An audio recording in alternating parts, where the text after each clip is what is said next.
Assalamualaikum warahmatullahi wabarakatuh. Di sini saya atas nama Gil Aulia Fahmi dari Prodi Teknik Elektroproses Fakultas Teknik Universitas Muhammadiyah Ponorogo. Saya akan menyampaikan tentang pembahasan materi sistem telekomunikasi. Pertama, yaitu pengantar sistem telekomunikasi. Kedua, badan regulasi telekomunikasi. Ketiga, sinyal dalam sistem telekomunikasi. Keempat, elemen sistem telekomunikasi. Dan kelima sampai keenam, sistem telekomunikasi dengan media udara. Ketujuh, transmisi pada telekomunikasi. Kedelapan, dasar topologi jaringan. Kesembilan, topologi sistem telekomunikasi. 10, sejarah sistem telekomunikasi SO. Ke-11, pengantar sistem telekomunikasi satelit. Pertama, pengantar sistem telekomunikasi. Sejarah komunikasi pada mulanya hanya merupakan upaya atau cara manusia menyampaikan ide, gagasan, kemauan, hasrat, dan lain sebagainya. Komunikasi tidak dianggap sebagai sesuatu yang harus diberi perhatian, dikaji, atau distrukturkan. Namun pada abad ke-5 sebelum Masehi di Yunani, perkembangan suatu ilmu yang mengkaji proses pernyataan antar manusia yang diberi nama retorika, yang berarti seni berpidato dan berargumentasi yang bersifat mengunggah, atau seni yang menggunakan bahasa secara lancar untuk mempengaruhi dan mengajak. Berikut struktur telekomunikasi. Pada perkembangan awal, batasan komunikasi yang dapat kita terapkan adalah percakapan atau penyampaian gagasan antar manusia secara lisan dan bertatap muka, baik berupa pidato maupun diskusi, dengan tujuan mendidik, membangkitkan kepercayaan, dan menggerakkan perasaan orang lain. Komunikasi terus berkembang, tidak hanya menyampaikan gagasan melalui lisan. Pada zaman kekaisaran Romawi, Julius Caesar membuat papan pengumuman yang dinamakan Acta Diuma. Penyampaian gagasan mengenai apa yang penting bagi masyarakat telah bertambah dari sekadar lisan menjadi bentuk tulisan. Hal ini terus berkembang setelah ditemukan kertas, penemuan mesin cetak, dan terbitnya surat kabar pertama. Kedua, badan regulasi telekomunikasi. Berikut ini daftar regulasi telekomunikasi di Indonesia. Referensi regulasi perizinan telekomunikasi diambil dari website Ditjen Postel, sekarang Ditjen Pos dan Penyelenggaraan Informatika, Kementerian Kominfo. Undang-undang dan peraturan pemerintah. UU Nomor 36 Tahun 1999 tentang telekomunikasi. PP Nomor 52 Tahun 2000 tentang penyelenggaraan telekomunikasi.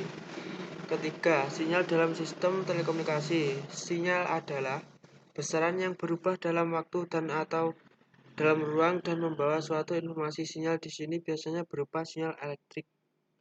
Pengolahan sinyal adalah spesialisasi dalam teknik elektro yang mempelajari dan mengembangkan metode atau disebut juga algoritma, manipulasi, analisa, dan interpretasi sinyal.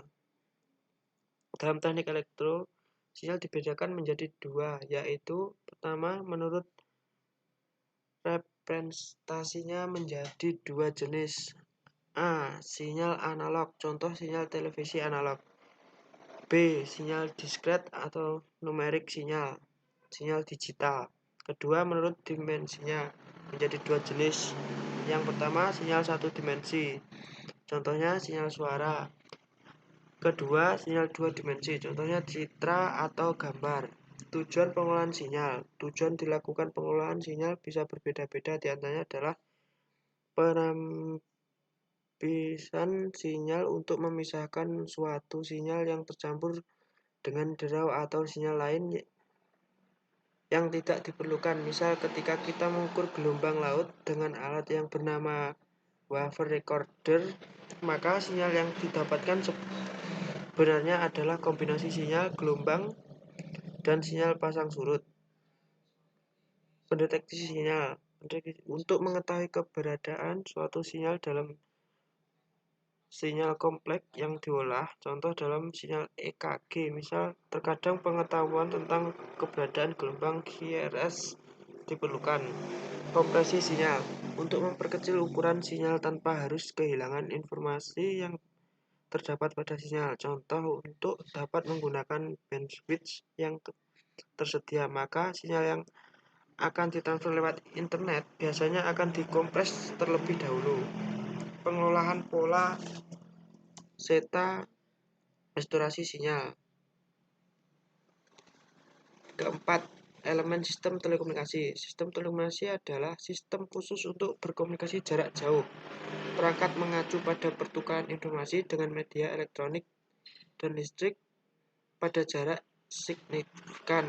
Kedua, perangkat telekomunikasi adalah telepon, telegram, radio, pengaturan komunikasi gelombang mikro, serat optik, satelit, maupun internet.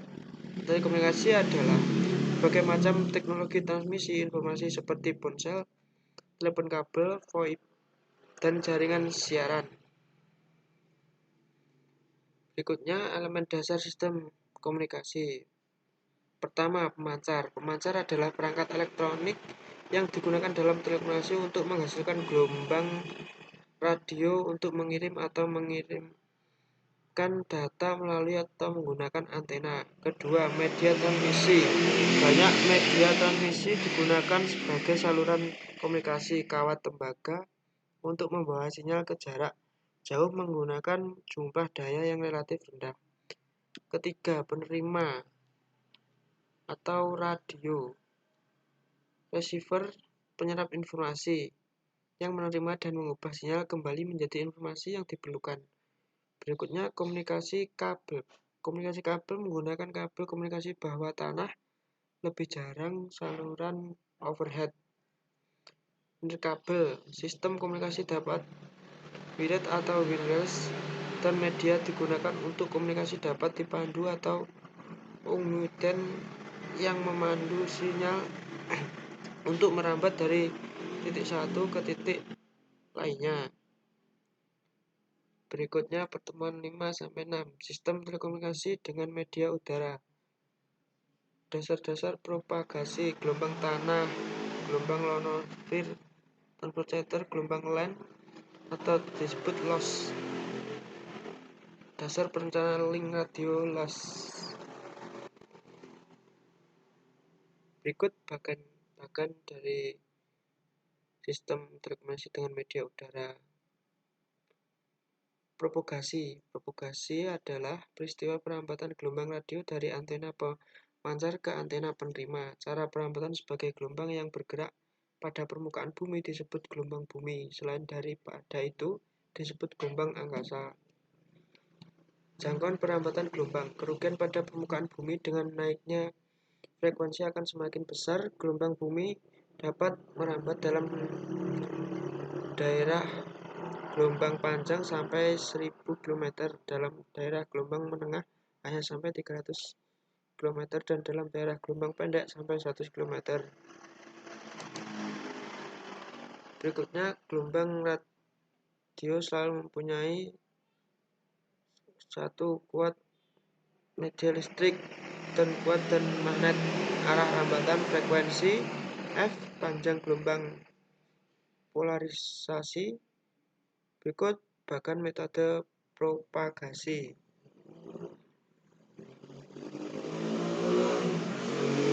Ketujuh, transmisi pada telekomunikasi. Dasar telekomunikasi dan media transmisi merupakan proses pemindahan informasi antara dua titik dari suatu sistem atau jaringan. Dapat juga diartikan sebagai perpindahan sinyal listrik, pesan, atau bentuk lainnya dari satu lokasi ke lokasi lainnya.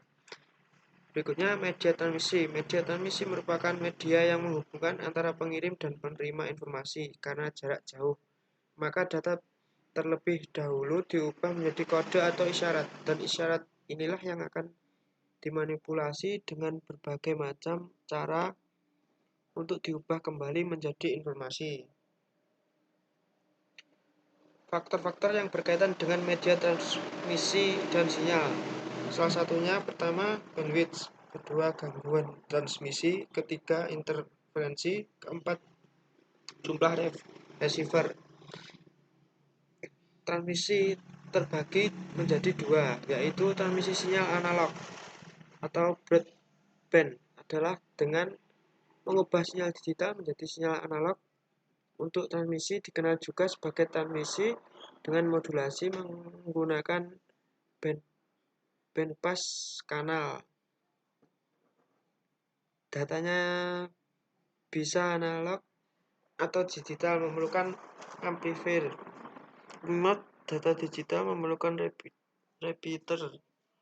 Permasalahan yang terjadi saat transmisi: attenuation, distortion, noise. Dasar topologi jaringan. Topologi jaringan adalah hal yang menjelaskan hubungan geometris antara unsur-unsur dasar penyusun jaringan, yaitu node, link, dan station. Topologi jaringan dapat dibagi menjadi 5 kategori utama, diantaranya yang pertama topologi bintang, merupakan bentuk topologi jaringan yang berupa konvergensi dari node tengah ke setiap node atau pengguna. Kedua, topologi cincin adalah topologi jaringan di mana setiap titik berkoneksi ke dua titik lainnya. Ketiga, topologi bus adalah kedua ujung jaringan harus diakhiri dengan sebuah terminator. Topologi mesh menerapkan hubungan antar sentra secara penuh. Topologi pohon disebut juga sebagai topologi jaringan bertingkat. 9. Topologi sistem telekomunikasi. Topologi jaringan dalam telekomunikasi adalah suatu cara menghubungkan perangkat telekomunikasi yang satu dengan yang lainnya sehingga membentuk jaringan. Dalam suatu jaringan telekomunikasi, jenis topologi yang dipilih akan mempengaruhi kecepatan komunikasi. Berikut manfaat jaringan telekomunikasi. Manfaat jaringan komunikasi ada berbagai manfaat. Salah satunya, 1. Menghemat uang. Adanya jaringan komputer dapat menghemat uang, seperti contoh sebuah kantor memiliki 5 PC dan akan dihubungkan ke internet. Dengan memanfaatkan LAN, koneksi internet dapat disaring internet sharing. Kedua, reliabilitas yang tinggi. File-file dapat disimpan di sebuah komputer yang tersambung dalam jaringan, sehingga apabila terjadi kerusakan pada satu komputer, file tersebut masih dapat dipakai karena masih tersimpan pada komputer yang lain. Mempermudah proses komunikasi. Teknologi jaringan seolah benar-benar memendek jarak. Kita tidak lagi menganggap jauh teman kita yang ada di luar negeri karena kita dapat berkomunikasi. 10. Sejarah sistem telekomunikasi SO. Sistem komunikasi serat optik. Sistem komunikasi serat optik SKSO. Secara blok diagram bahwa sistem dibagi 3 bagian, yaitu transmitter, receiver, dan fiber optik. Transmitter terdiri dari interface analog atau digital, contact to current converter, sumber cahaya, dan coupler dari sumber cahaya ke fiber optik. Sumber cahaya dapat dimodulasi analog maupun digital. Pada modulasi analog, perlu diperhatikan bahwa impedansi input interface harus match dengan impedansi interface agar terjadi transfer daya yang maksimal. Selain itu, juga harus mempertimbangkan limit amplitude sinyal input. Untuk interface digital, sinyal input dapat berupa sinyal yang sudah digital maupun sinyal analog yang telah dilewatkan pada analog to digital converter. Core atau inti adalah bagian terdalam yang terbuat dari kaca. Plastik transparan sangat tipis, fleksibel, dan memiliki bentuk silinder. Cladding adalah lapisan kedua di atas inti. Itu juga terbuat dari kaca atau plastik transparan, tetapi dengan bahan yang berbeda. Jaket atau disebut juga coating dari fiber optik yang berfungsi untuk melindungi inti, dan cladding jaket terbuat dari plastik yang fleksibel dan tahan abrasi. Berikutnya ke-11 pengantar sistem transmisi satelit. VSAT atau Very Small Aperture Terminal adalah suatu istilah yang digunakan untuk menggambarkan terminal-terminal stasiun bumi satelit kecil yang menggunakan antena berdiameter antara 0,9 sampai dengan 3,8 meter yang digunakan untuk melakukan pengiriman data, gambar maupun suara via satelit. Perangkat VSAT terdiri dari ODU, yaitu meliputi antena, LNA, SSPA, up converter, dan IDU yaitu modem. Cara kerja VSAT secara singkat, VSAT memiliki kemampuan untuk menerima maupun mengirimkan sinyal melalui satelit kepada VSAT lain. Manfaat VSAT. Yang pertama, pemanfaatan untuk internet dan ISDN Integration Service Digital Network juga akan menjadi lebih optimal dan murah. Kedua, teknologi VSAT dapat dimanfaatkan untuk mempermudah telekomunikasi di banyak industri dan bisnis.